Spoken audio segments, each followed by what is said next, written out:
사랑합니다. 성도 여러분, 목요일입니다. 오늘은 우리 직원 예배가 있는 날이네요. 아침 예배 시간에는 우리 10대 병원장으로 권덕주 병원장님이 연임하시고 또 새병원 개원 준비를 해야 되는데 그 단장도 맡으셨기 때문에 감사하는 예배를 드리고요.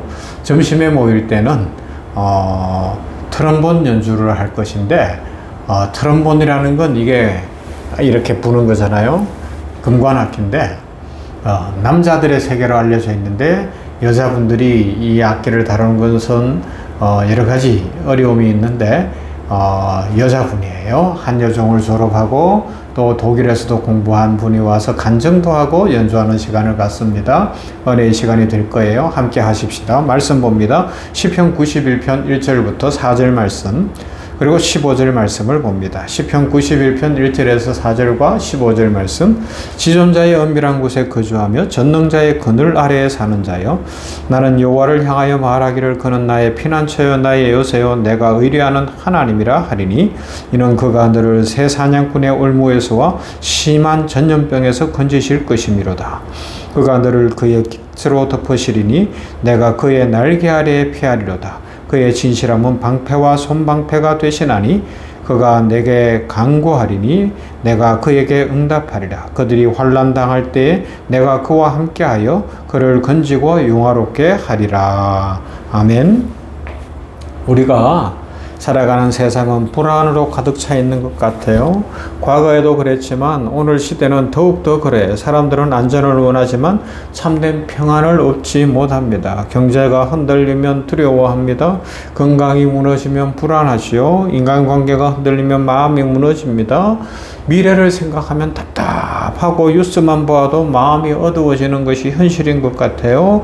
왜 그래요? 우리 사람들은 스스로 자신을 지킬 수 없는 존재이기 때문에 그래요. 특히 생명을 자기가 좌우지할 수 없다는 것 때문에 모든 불안은 거기서부터 시작이 되는 거예요.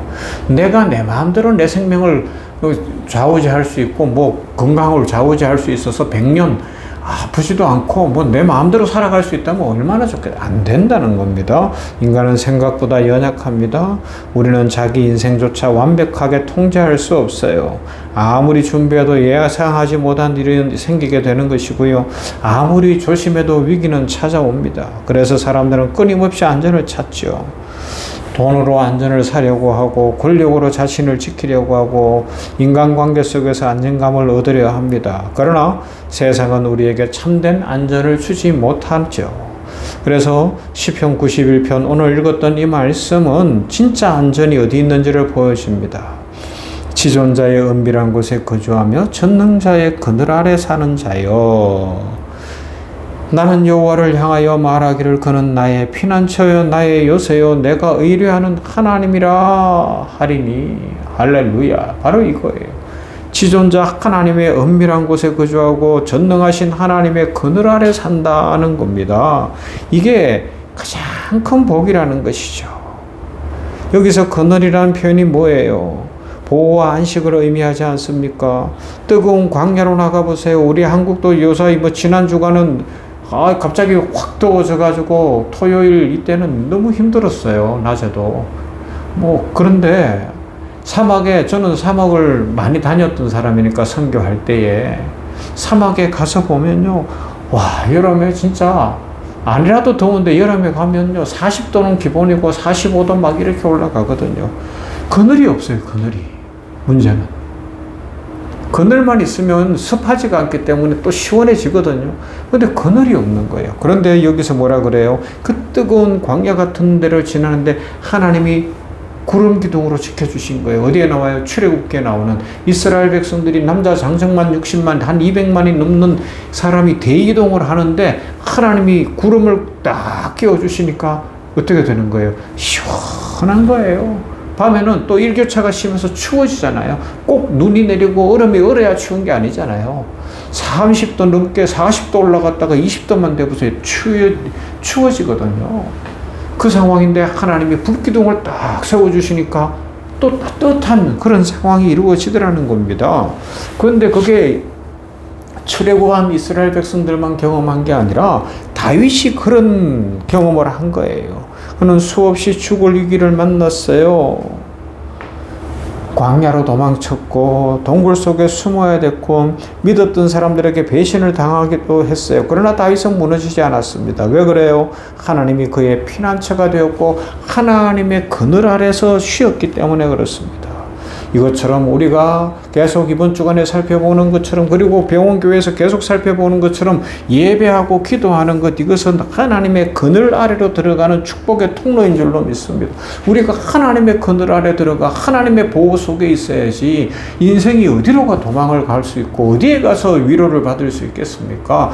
예배함으로 하나님께 나아가는 거예요. 기도함으로 하나님의 그늘 아래로 들어가는 거예요. 그러면 햇빛이, 세상의 공격이 우리를 해칠 수가 없는 겁니다. 사람들은 자꾸만 예배와 기도를 문제 해결의 수단으로만 생각하는 것 같아요. 나한테 뭐 문제가 있을 때만 찾아야 되고 아니면 어떤 필요가 있을 때만 생각하는데, 그러나 하나님은 우리와의 관계를 원하시고 인격적인 어떤 교제를 원하시거든요. 단순히 기도나 예배는 문제를 해결하는 데 있는 것이 아닙니다. 그 본질은 하나님 안으로 우리가 들어가는 거예요. 하나님의 백성으로 살아가는 거예요. 하나님의 축복을 영원토록 누리는 것이고 하나님의 품에 안겨서 살아가는 거예요. 우리 자녀들 그렇잖아요. 커서 장성해서 결혼도 시키고 이렇게 사회생활도 해서 내보내지만 결국은 나가 있어도 내 품 안에 있는 것 같은 거 아니에요. 어릴 때는 진짜 품에 안고 있고 장성해서 저도 딸 시집가 있지만 마음으로는 아침마다 기도하면서 딸을 위해서 제가 기도를 얼마나 많이 하게요. 왜요? 내 품 안에 있는 것 같은 거예요. 그러니까 기도해주고 축복해주고 그렇게 할 수밖에 없는 것 아니겠습니까? 여러분, 어릴 때 경험인데 독수리가 하늘에서 빙글빙글 돈 적이 있어요. 제가 산골에서 자랐기 때문에.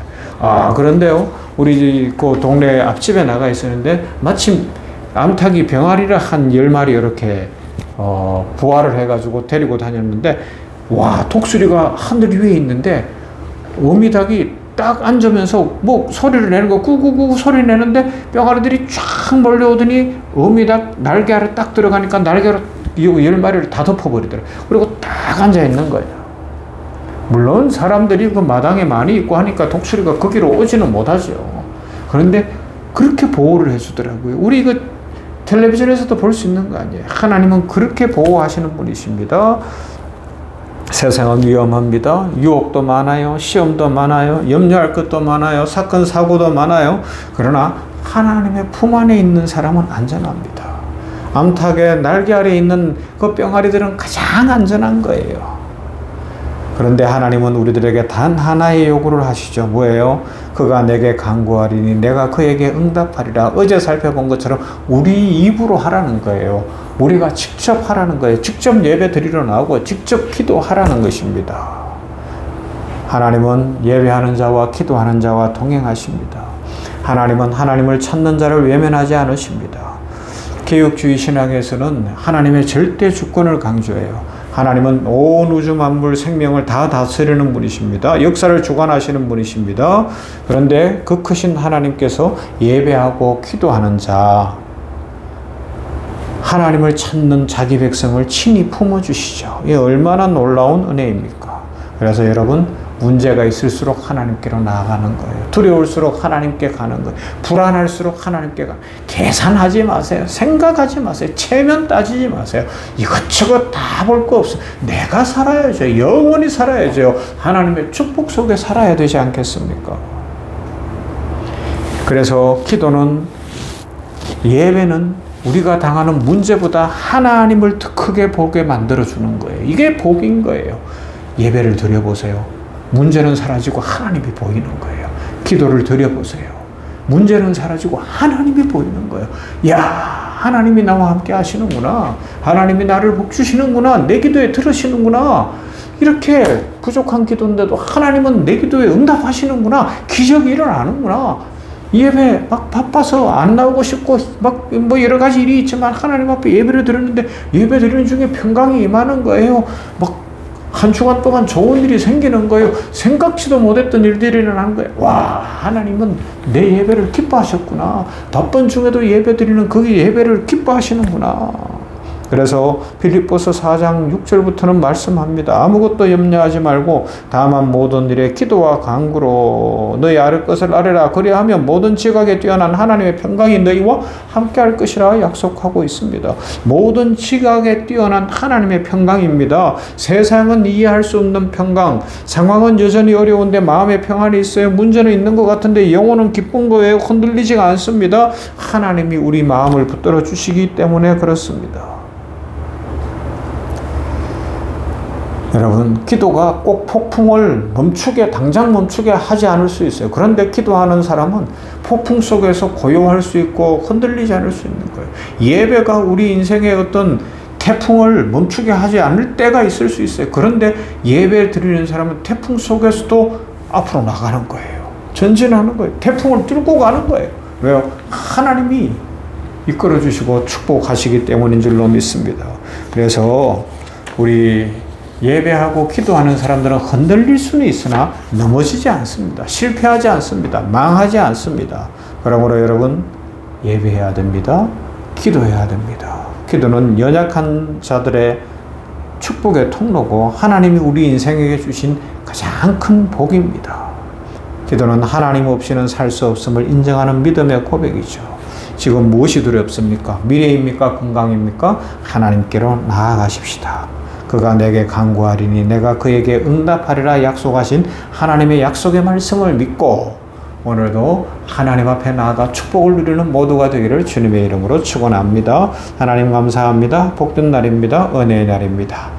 우리들 하나님을 바라보며 담대히 기도하고 예배함으로 나아가 하나님의 기적의 주인공, 축복의 주인공, 능력의 주인공들이 다 되게 하여 주시옵소서. 오늘 우리 병원을 기억하시고 병원의 경영과 진료 위에 함께 하시되 최상의 진료를 통하여 환자들을 잘 돌보고 섬기게 하시고